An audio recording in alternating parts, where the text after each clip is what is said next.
जय माता दी फ्रेंड्स, कैसे हैं आप सब। मेरे लड्डू गोपाल चैनल में आप सबका स्वागत है। फ्रेंड्स, आज मैं आप सबको दुर्गा सप्तशती का पाठ सुनाने वाली हूँ। दूसरा अध्याय।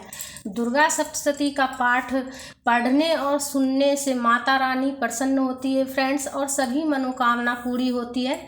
तो बिल्कुल सरल हिंदी भाषा में मैं आप सबको सुनाने वाली हूँ फ्रेंड्स, तो पूरा जरूर सुनिएगा फ्रेंड्स। दुर्गा सप्तशती का दूसरा अध्याय फ्रेंड्स। देवी का प्रादुर्भाव और महिषासुर की सेना का वध।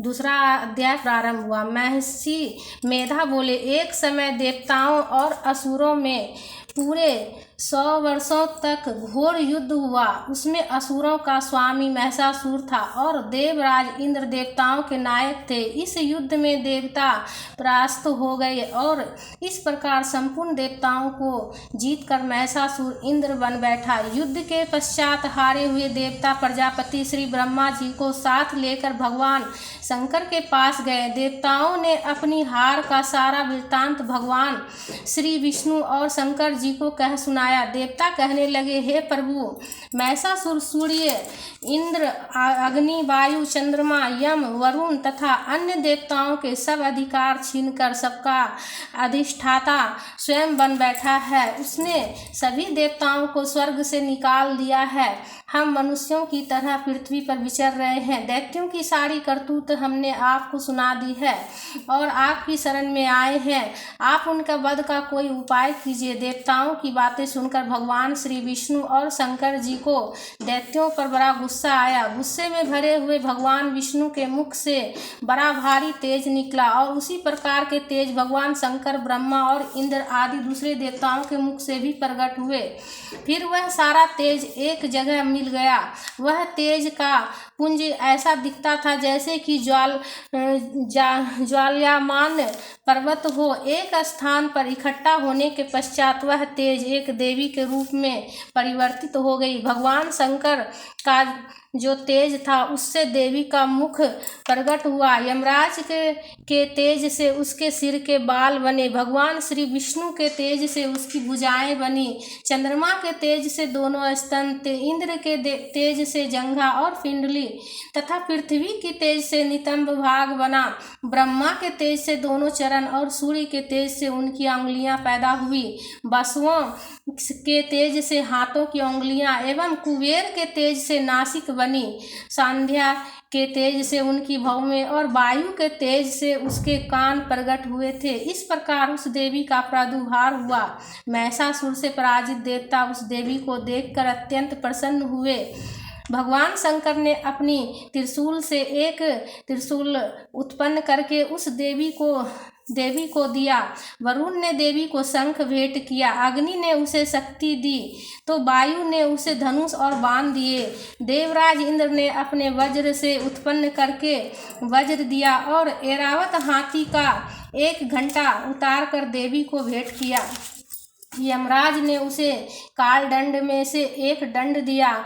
वरुण ने उसे कमंडलू दिया और सूर्य ने देवी की समस्त रोमों में अपनी किरणों का तेज भर दिया। काल ने उसे चमकती हुई ढाल और तलवार दी तथा अनेक आभूषण और दिव्य वस्त्र भेंट किए। विश्वकर्मा ने उनको फरसा दिया और उसके साथ ही कई प्रकार के अस्त्र और अवैध कवच दिए। समुद्र ने कभी ना मुरझाने वाला कमल का फूल भेंट किया। हिमालय ने सवारी के लिए सिंह और तरह तरह के रत्न देवी को भेंट दिए। यक्ष राज कुबेर ने मधु से भरा हुआ पात्र और शेष नाग ने उसे बहुमूल्य मणियों से विभूषित नागहार भेंट किया।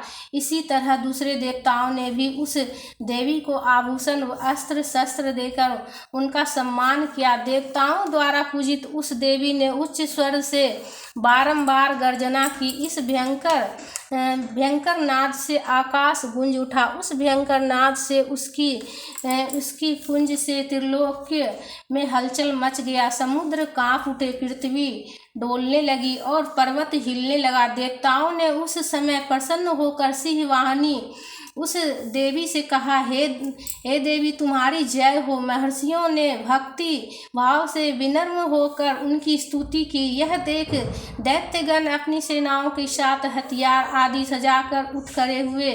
महिषासुर के क्रोध की कोई सीमा नहीं थी। उसने क्रोध में भरकर कहा, यह सब क्या उत्पात है। वह अपनी सेना के साथ उस ओर दौड़ा जिस ओर से भयंकर नाद का शब्द सुनाई दिया था। आगे पहुंचकर उसने देवी को देखा, जो अपनी प्रभा से तीनों लोकों को प्रकाशित कर रही थी। देवी के चरणों के भार से पृथ्वी दबी जा रही थी। माथे के मुकुट से आकाश में एक रेखा सी बन रही थी और उनके धनुष की टंकार से सभी दिशाओं क्षुब्ध हो रही थी। देवी अपने सहस्त्रों भुजाओं को संपूर्ण दिशाओं में फैलाए खड़ी थी।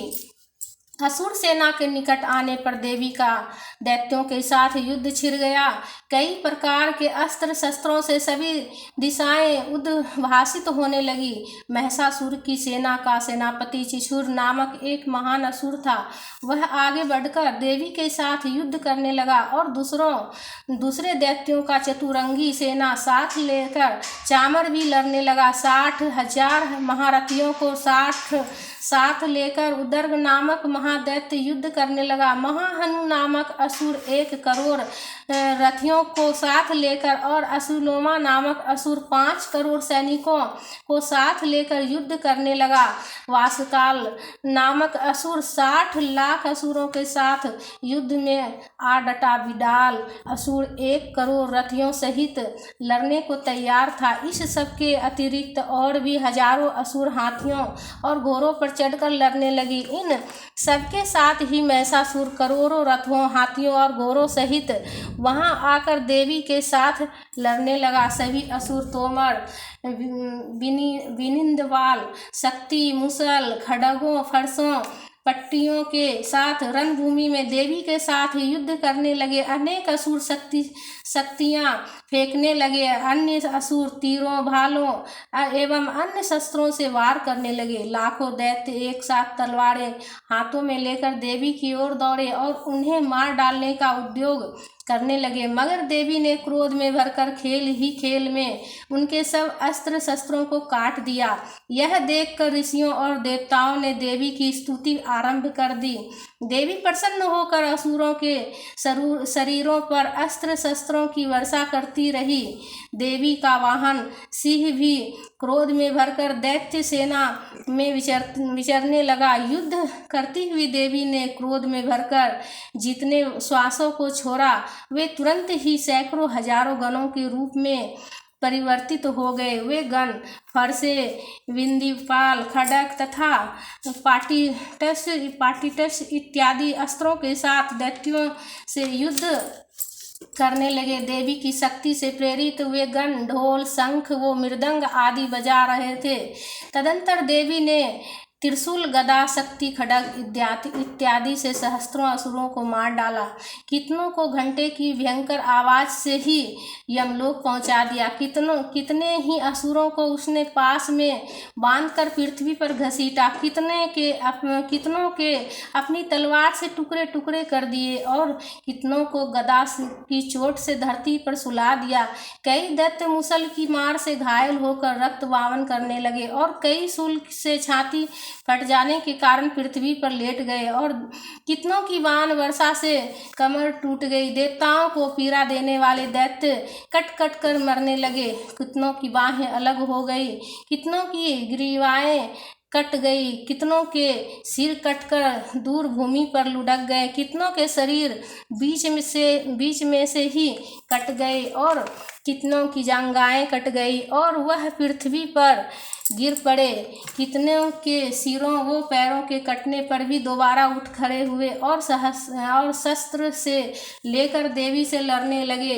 कई असुर जिनके सिर कट चुके थे, बिना सिर के धर ही हाथों में शस्त्र लिए हुए लड़ रहे थे। दैत्य रह रह कर ठहरो ठहरो कहते हुए देवी को युद्ध के लिए ललकार रहे थे। जहाँ पर यह घोर संग्राम